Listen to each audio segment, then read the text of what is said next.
नल द्वारा दमयंती की गर्दन की सुंदरता का वर्णन।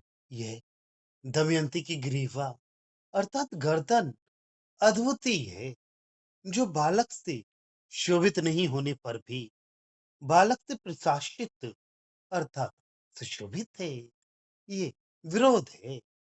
इसका परिहार इस प्रकार है कि जो गर्दन अवटु अर्थात गर्दन को घाटी या गर्दन के पिछले भाग से शोभित होने पर भी माणवक अर्थात 20 या 16 या 40 लड़ियों वाली मोती की माला से अलंकृत थे।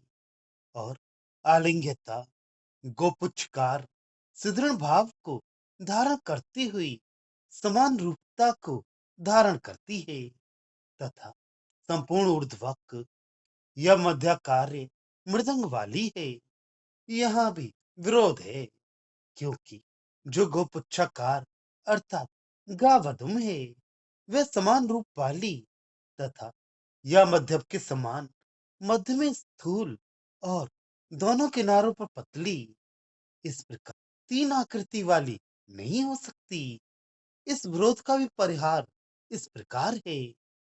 जो गर्दन आलिंगन योग्यता को धारण करते हुए भी समान रूप वाले अर्थात सब भागों में बराबर ऊपरी भाग ऊपरी शरीर मुख नेत्र नासिका ललाट आदि वाली है, सौंदर्य युक्त संपूर्ण ऊपरी भाग वाली है अथवा अत्यंत प्रिय होने के कारण प्राण रूपता को धारण करने वाला संपूर्ण ऊपरी भाग वाली है।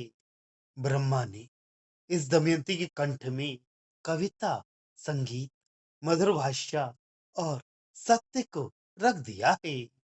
फिर उसने इन चारों के निवास अपने अपने मर्यादित नियमित स्थान पर रहने के लिए तीन रेखाओं को रखने के बहाने से सीमाओं का विभाजन कर दिया है।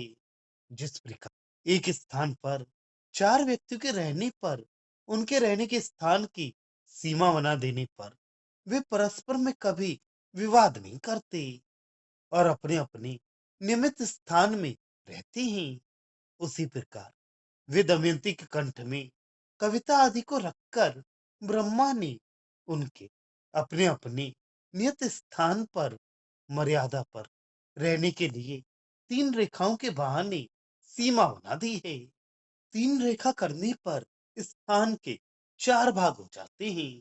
दमयंती कविता संगीत आदि की पंडिता तथा कंठ में तीन रेखा होने से कम्बुकंठी शंख के समान कंठ वाली अतः शुभ लक्षण युक्त है।